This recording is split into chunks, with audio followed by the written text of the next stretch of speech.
Okay my dear student, very good morning. आप सभी अच्छे होंगे। इस लॉकडाउन के पीरियड में आप सभी का पढ़ाई बहुत अच्छा चल रहा होगा, मेरी ऐसी आशा है। तो आज क्लास 7 के लिए एक हिंदी का पोएम लेके आया हूँ जो कि आपके एकेडमिक कैलेंडर के हिसाब से अप्रैल महीना में पढ़ना है। कविता का शीर्षक है जीना जिलाना मत भूलना। डॉक्टर अच्युत शर्मा जी ने इस कविता को बड़े सुंदर ढंग से प्रकृति के उपादानों ने हमें क्या क्या संदेश दिया है इस पर अपनी विचार, अपनी भावना व्यक्त की है। तो चलिए सबसे पहले कविता के पंक्तियों को समझ लेते हैं, फिर एक एक करके पंक्तियों को समझने का प्रयास करेंगे। कवि कहते हैं, सवेरे उठकर सूरज कहता रोशनी फैलाना मत भूलना। सवेरे उठकर सूरज कहता रोशनी फैलाना मत भूलना। चमक चमक कर चांद कहता चांदनी बिखेरना मत भूलना, मत भूलना। हरियाली फैलकर पेड़ कहती, हरियाली फैलाकर पेड़ कहते छाँव देना मत भूलना। चहक चहक कर पंछी कहते मीठे गान मत भूलना, मीठे गान मत भूलना। खिल खिल कर फूल कहता, खिल खिल कर फूल कहता प्यार बांटना मत भूलना, प्यार बांटना मत भूलना। हिल मिल कर भौरे कहते गले लगाना मत भूलना, गले लगाना मत भूलना। बढ़ती बढ़ती नदियाँ कहती, बढ़ती बढ़ती नदियाँ कहती बढ़ते रहना मत भूलना, बढ़ते रहना मत भूलना। बहती बहती हवाएं कहती जिंदगी देना मत भूलना, जिंदगी देना मत भूलना।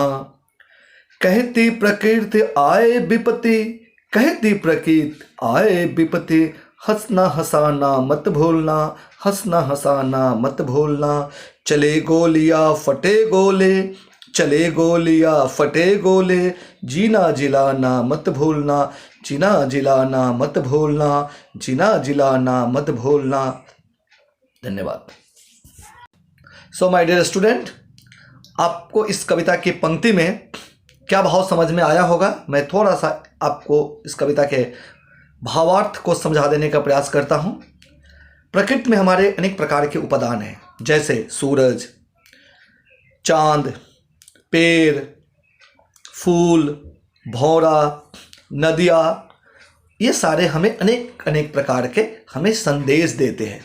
इस क्लास 6 में आप लोगों ने एक कविता पढ़ाया था मैंने, पर्वत कहता शीश उठाकर तुम भी ऊंचे बन जाओ, सागर कहता है लहराकर मन में गहराई लाओ। यानी कि हमें जो संदेश दे रहा था ठीक उसी प्रकार के उसी के बेस पर यह कविता लिखी गई है डॉक्टर अच्युत शर्मा जी के माध्यम से।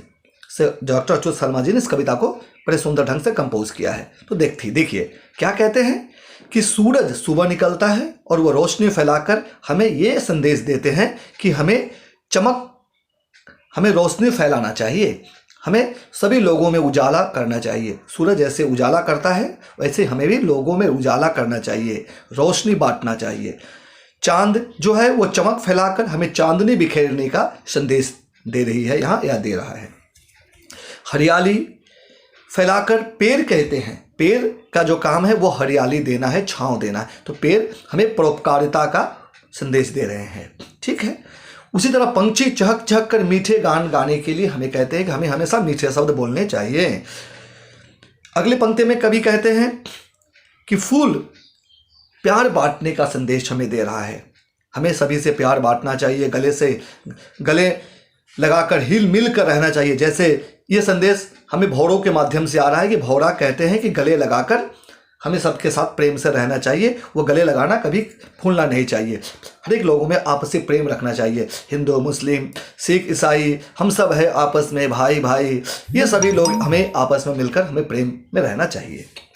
चलिए बात देखते हैं नदियाँ क्या कहती है। तो नदियाँ कहती है कि हमें हमेशा बहते रहना चाहिए, हमें हमेशा बहते रहना चाहिए, हमें कहीं एक जगह रुक जाना नहीं चाहिए। यानी कि यहाँ का अर्थात कहने का तात्पर्य है कि हमें हमेशा उन्नति और प्रगति के लिए प्रयासरत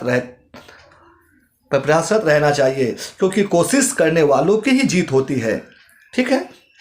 हवाएं क्या कहती हैं? हवाएं हमें ज़िंदगी देती हैं। सो हमें भी दूसरों को भी ज़िंदगी देने का प्रयास करते रहना चाहिए। जो अपने लिए सिर्फ जीता है वह मनुष्य नहीं है, जो दूसरों के लिए